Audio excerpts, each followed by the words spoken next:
மாண்புமிகு முதலமைச்சர் இன்றைக்கு பிறந்த நாள் விழா. அவருக்கு எங்களுடைய திமுக சார்பாக முதல்ல நல்வாழ்த்துக்களை தெரிவித்துக்கிற அதே நேரத்தில் தமிழ்நாட்டு முதலமைச்சர் அந்த இறந்த குடும்பங்களுக்கு 10 லட்சம் ரூபாய் கொடுக்கலாம் என்று ஒரு கருத்தை சொல்லியிருக்கிறார். அதை நீங்கள் ஏற்றுக்கொள்ள வேண்டும் என்று நான் கேட்டுக்கொள்ள விரும்புகிறேன். பல்வேறு வகையிலே சட்ட போராட்டம் நடத்தி இருக்கிறோம். இது முழுமையாக திராவிட முன்னேற்ற கழகத்துக்கு தெரியும். ஆனால் புதிதாக பொறுப்பேற்றிருக்கிற அரசாங்கம் இதில் வெற்றி பெற வேண்டும் என்று அவர்கள் கருதுகிறார்கள். எனவே நாமும் அதற்கு உறுதுணையாக இருக்க வேண்டும். தமிழக விவசாயிகளின் வாழ்வாதாரத்தையும் நமது மாநிலத்தின் வரலாற்று சிறப்புமிக்க நதிநீர் உரிமைகளையும் காப்பதில் இந்த அரசு துளியும் சமரசம் செய்து கொள்ளாது என்பதை இப்பேரவையில் உறுதியாக தெரிவித்துக் கொள்கிறேன். டயா பூஸ்டர் சுகரை கண்ட்ரோல் பண்ணும், உங்க ஆரோக்கியத்தை மீட்டு தரும். சர்க்கரையை கட்டுப்படுத்துறதுக்கான எளிமையான வழிமுறை, இயற்கையான வழிமுறை. அனைத்து மருந்து கடைகளிலும் கிடைக்கும். மாண்புமிகு கொறடா மாண்பு உறுப்பினர் வேலு அவர்கள், மாண்புமிகு பேரவைத் அவர்களே, நீங்கள் சொன்ன கருத்தை திராவிட முன்னேற்ற கழகத்தின் சார்பாக முழுமையாக நாங்கள் ஆதரிக்கிறோம். காரணம், ஒரு திருத்தம் எப்பொழுதும் கொடுக்கிற பொழுது அன்றைக்கு ஏதாவது பிரச்சனை இருக்கும் என்று தான் சம்பந்தப்பட்ட உறுப்பினர்கள் எழுந்து அந்த திருத்தம் எங்களுக்கு ஏற்புடையதல்ல, அந்த திருத்தத்தில் இப்படி மாற்றம் செய்ய வேண்டும் என்று கருத்தை சொல்வதற்கு முழு உரிமை உண்டு. அன்றைய தேதியில் அன்னன்னைக்கு பிசினஸ் முடிஞ்சிடுது. அன்னைக்கு இன்னொன்று கூட அவர் கேட்கலாம், நீங்கள் திருத்தம் கொடுத்தீங்களே, முதலமைச்சர் அவர்கள் அந்த திருத்தத்தை ஏற்றுக்கொண்டு தீர்மானத்தை நிறைவேற்றுகிறார், அது எங்களுக்கு அது விளக்கமாக சொல்லுங்கள் கூட கேட்கலாம். அப்படியும் யாரும் கேட்கல. ஏன்னா அந்த திருத்தம் எங்களுடைய கழகத்தினுடைய தலைவர் அவர்கள், இன்னும் குறிப்பாக சொல்ல வேண்டும் என்று சொன்னால், வீரேந்திர பட்டேல் முதலமைச்சராக இருந்த பொழுது அன்றைய தினம் பொதுப்பணித்துறை அமைச்சராக எங்களுடைய நெஞ்சமெல்லாம் இருந்திருக்கிற அன்பு தலைவர் கலைஞர் அவர்கள் பொதுப்பணித்துறை அமைச்சராக இருந்தார். அண்ணா அப்பொழுது முதலமைச்சர். அன்றையிலிருந்து இந்த காவிரி பிரச்சனை அன்றையிலிருந்து இது தொடர்ந்து பல்வேறு வகையில பல சட்ட போராட்டங்கள்லாம் நடைபெற்று அதற்கு பின்னால் உயர் நீதிமன்றத்திற்கு போய், உச்ச நீதிமன்றத்திற்கு போய், அப்புறம் ட்ரிபுனல் வந்து இப்ப அத்தாரிட்டி இருக்கிறது. இதற்கு பெரிய நெடும் இதற்கு பல்வேறு வகையிலே சட்ட போராட்டம் நடத்தி இருக்கிறோம். இது முழுமையாக திராவிட முன்னேற்ற கழகத்துக்கு தெரியும். ஆனால் புதிதாக பொறுப்பேற்றிருக்கிற அரசாங்கம் இதில் வெற்றி பெற வேண்டும் என்று அவர்கள் கருதுகிறார்கள். எனவே நாமும் அதற்கு உறுதுணையாக இருக்க வேண்டும் என்று சொன்னால், இது தமிழக விவசாயிகளுடைய பிரச்சனை, காவிரி டெல்டா பிரச்சனை, இதில் அரசியலே கூடாது, இதில் முழுமையாக ஒத்துழைக்க வேண்டும் என்ற உணர்வோடு தான் இந்த பிரச்சனை வருகை என்ற உடனேயே வில்சன் மூத்த வழக்கறிஞர் அழைத்து டெல்லிக்கு அங்கே இருக்கிற சம்பந்தப்பட்ட வழக்கறிஞரிடத்தெல்லாம் இரவோடு இரவாக பேசி இதற்கு இப்படி திருத்தம் கொண்டு வந்தால்தான் இது முழுமை பெறும், பிற்காலத்திலே உரிமையாக அந்த மேகதாது அணையை கட்டுவதற்கு நிறுத்த முடியும் என்ற நிலை ஏற்பட்ட பிறகுதான் எங்களுடைய எதிர்க்கட்சி தலைவர் அவர்கள் இந்த திருத்தத்தை கொண்டு வந்தார்கள். முதலமைச்சர் அவர்களும் அதை படித்து பார்த்து பெருந்தன்மையோடு இதை இணைத்து ஒன்றாக போராடுவோம் என்ற நிலையில் தான் இந்த அன்றைக்கு அந்த தீர்மானத்தை நிறைவேற்றிருக்கிறார். அதற்காக திராவிட முன்னேற்ற கழகத்தின் சார்பாக அவருக்கு எங்களுடைய பாராட்டுதலையும் நன்றி அந்த நேரத்தில் தெரிவித்துக் கொள்கிறோம். அதில் ஒன்றும் மாற்று கருத்தும் அல்ல. 110 நாங்கள் எதுவும் சொல்லலை. தமிழ்நாட்டு முதலமைச்சர் அந்த இறந்த குடும்பங்களுக்கு 10 லட்சம் ரூபாய் கொடுக்கலாம் என்று ஒரு கருத்தை சொல்லியிருக்கிறார். அதை நீங்கள் ஏற்றுக்கொள்ள வேண்டும் என்று நான் கேட்டுக்கொள்ள விரும்புகிறேன். ஏற்கனவே ஒரு மானிட்டரிங் கமிட்டி இருக்கிறது லேபர் சைடில், விழிப்புணர்வு உருவாக்க வேண்டும் என்று அவரே ஒரு புள்ளிவரம் படித்தார். 27,000 தொழிலாளர்கள் ஈடுபடுகிறார் என்று இருக்கிறார் என்று சொன்னார். எனவே இந்த 27,000 தொழிலாளர்களுக்கும் முதலாளிகளுக்கும் ஒரு விழிப்புணர்வு உருவாக்குவதன் மூலமாகத்தான் இது கட்டுப்படுத்த முடியும்.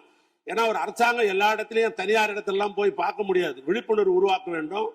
எங்களுடைய கழகத்தலைவர் சொன்னதை போல அந்த குடும்பங்களுக்கெல்லாம் 10 லட்சம் ரூபாய் பணமும் தர வேண்டும் என்று கேட்டுக்கொண்டு, நாங்கள் ஜீரோ அவரில் கேட்கல. நம்ம மீண்டும் பெரும் சொல்றேன், ஜீரோ இல்லை அவர் இல்லை என்று ஏற்கனவே நாம் அலுவலக முடிவு செய்து விட்டோம். அப்படி வரல.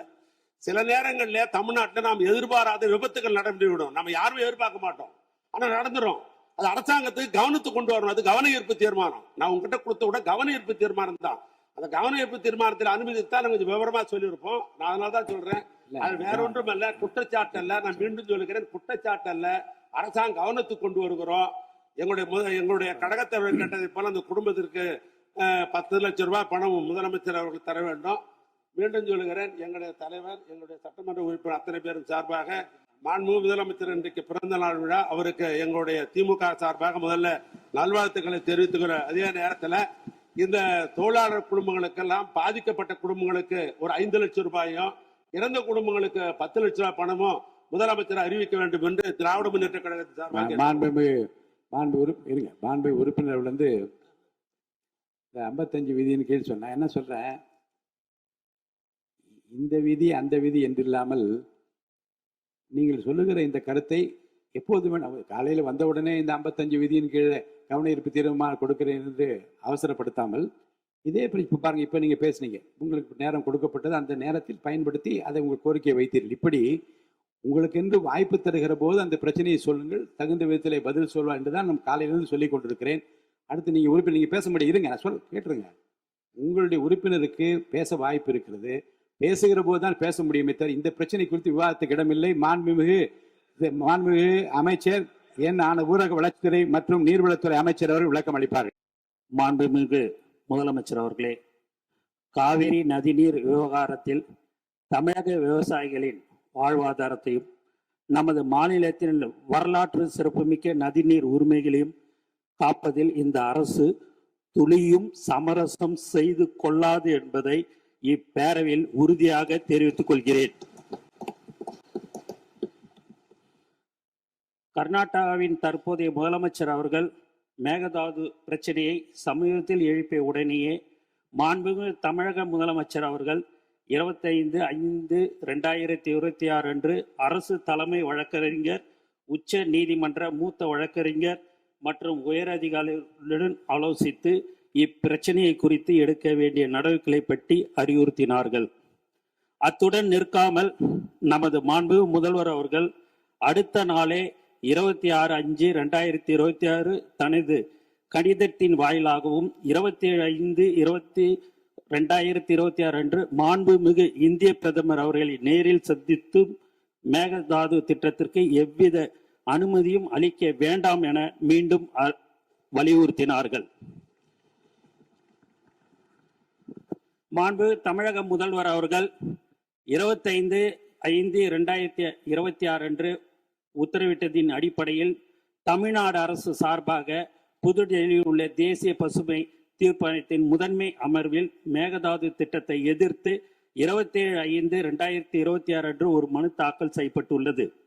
இந்த சூழலில் மாண்பு தமிழக முதல்வர் அவர்கள் 18/6/2026 அன்று அமைச்சர்கள், சட்ட வல்லுநர்கள் மற்றும் காவேரி தொழில்நுட்ப குழு மற்றும் பன்மாநில நதிநீர் பிரிவினை தலைவர் ஆகியோருடன் ஆலோசித்த பின்னர் மேகதாது திட்டத்தை எதிர்த்த ஒரு தீர்மானத்தை முன்மொழியலாம் எனவும் அதற்கு அனைத்து சட்டமன்ற உறுப்பினர்களின் ஒருமித்த ஆதரவை கோரலாம் எனவும் முடிவெடுத்தார்கள். காவேரி நதிநீர் விவகாரத்தில் ஒருமனதாக ஏற்றப்பட்ட தீர்மானத்தில் மாண்புமிகு எதிர்க்கட்சி தலைவர் அவர்கள் 4/3/2026 அன்று தமிழ்நாடு அரசு ஒன்றிய அரசுக்கு மேகதாது அணை விவகாரம் குறித்து ஒரு புதிய நடுவர் மன்றம் அமைக்க முன்மொழிகள் அனுப்பியதும் குறித்து தீர்மானத்தில் சேர்க்க கோரிக்கை வைத்தார். அதன்படி இப்பேரவையில் 19/6/2026 அன்று நடுவர் மன்றம் அமைக்குமாறு வலியுறுத்தி ஒருமனதாக தீர்மானம் நிறைவேற்றப்பட்டு அதன் நகலை அன்றே தனது நேர்முக கடிதம் வாயிலாக மாண்புமிகு முதல்வர் அவர்கள் மாண்புமிகு இந்திய பிரதமர் அவர்களுக்கு அனுப்பியுள்ளார்கள் என்பதை குறிப்பிட விரும்புகிறேன். இவ்வாறு தமிழர் நலன் கருதி இந்த அரசு மாண்புமிகு முதல்வர் அவர்களின் ஆலோசனைப்படியும் மேகதாது திட்டத்தை முறியடிக்க அனைத்து நடவடிக்கைகளும் தொடர்ந்து எடுத்து வருகிறது. ஆனால் சிலர் நடுவர் மன்றம் அமைக்குமாறு கோருவது சரியான அணுகுமுறை அல்ல என கருதுகின்றனர். சில தரப்பினர் பரப்பி வரும் தவறான புரிதலுக்கு முற்றுப்புள்ளி வைக்கும் வகையில் நமது அரசின் நேர்த்தியான அணுகுமுறை பற்றி இந்த மாமன்றத்தில் தெளிவுபடுத்த விரும்புகிறேன். கடந்த நவம்பர் 13/2025 அன்று மேகதாதுக்கு எதிராக நாம் தொடர்ந்த வழக்குகளை உச்ச நீதிமன்றம் மேகதாது அணை திட்டம் ஆரம்ப நிலையில் தான் உள்ளது என கூறி தள்ளுபடி செய்தது. அந்த தீர்ப்பின் பேரா 29 மாநிலங்கள் தங்களுக்கு ஒதுக்கப்பட்ட தண்ணீரை எப்படி வேண்டுமானாலும் பயன்படுத்தலாம் என நீதிமன்றம் குறிப்பிட்டது.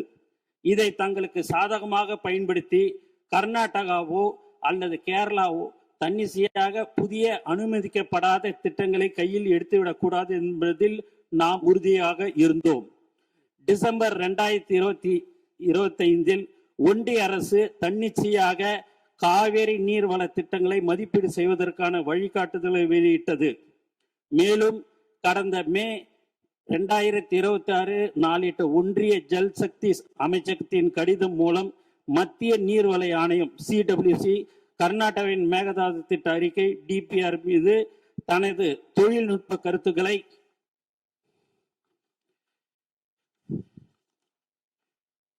வழங்கி அடுத்த கட்ட நகர்வுக்கு காத்திருப்பது அம்பலமாகி உள்ளது. இருப்பினும் இந்த வழிகாட்டுதல்களை கடுமையாக எதிர்த்தும் தமிழ்நாடு அரசு 9/6/2022 அன்று ஒரு கடிதம் எழுதியுள்ளது.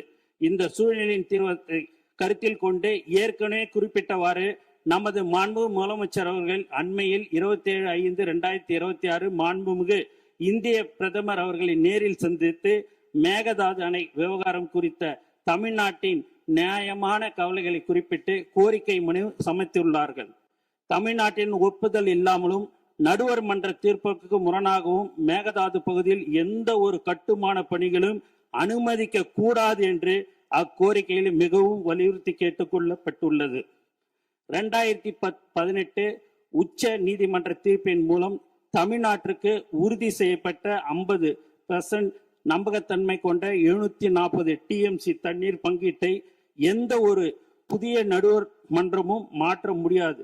எனவே கர்நாடகா தமிழ்நாட்டிற்கு அளிக்க வேண்டிய 176.25 டிஎம்சியில் எந்த மாற்றமும் ஏற்படாது. 177.25 டிஎம்சியில் எந்த மாற்றமும் ஏற்படாது. 1956ஆம் ஆண்டு நதிநீர் தாவா சட்டத்தின் பிரிவு 4(1) படி ஏற்கனவே தீர்க்கப்பட்ட பிரச்சனையை மீண்டும் திறக்க சட்டத்தில் இடமில்லை. 2018 தீர்ப்பில் உபரி நீர் சர்ப்ளஸ் வாட்டர் குறித்து துல்லியமாக கணக்கிடப்படவில்லை. இதனை பயன்படுத்தி கர்நாடகா உச்ச நீதிமன்றத்தில் ஏற்கனவே ஒரு அசல் வழக்கை தொடர்ந்தது. 1956 நதிநீர் தாவா சட்டத்தின்படி இத்தகைய புதிய நதிநீர் பிரச்சனையை ஒரு நடுவர் மன்றத்தால் மட்டுமே தீர்க்க முடியும் என்பது உச்ச நீதிமன்றத்தில் நமது வாதமாகும். காவேரி மேலாண்மை ஆணையம் CWMA கர்நாடகாவின் விரிவான திட்ட அறிக்கையை டிபிஆர் நிராகரித்து விட்டது என்று கூறுவது முற்றிலும் தவறானது. காவேரி மேலாண்மை ஆணையம் CWMA கர்நாடகாவின் விரிவான திட்ட அறிக்கையை டிபிஆர் நிராகரிக்கவில்லை. மாறாக எவ்வித கருத்தும் கூறாமல் மத்திய நீர்வள ஆணையத்திடமே CWC திருப்பி அனுப்பியுள்ளது. எனவே ஆபத்து இன்னும் நீங்கவில்லை. மாண்புமிகு பேரவைத் தலைவர்களே, ஒன்றிய அரசும் கர்நாடகாவும் புதிய வழிகாட்டுதலின் கீழ் மேகதாது திட்டத்தை மறைமுகமாக மேற்கொள்ள முற்படும் வேளையில் நாம் கைகளை கட்டிக்கொண்டு வேடிக்கை பார்க்க முடியாது. அந்த வகையில் மாண்புமிகு முதலமைச்சர் அவர்கள் மாண்புமிகு இந்திய பிரதமர் அவர்களிடம் வழங்கிய கோரிக்கையின் தொடர்ச்சியாகவும் ஒன்றிய அரசின் தன்னிச்சையான நகர்வுகளை முடக்குவதற்கும் உபரி நீர் மீது தமிழ்நாட்டின் உரிமையை நிலைநாட்டுவதற்கும் ஒரு மிக சிறந்த அணுகுமுறையாகவே புதிய நடுவர் மன்ற கோரிக்கையை முன்வைத்துள்ளோம்.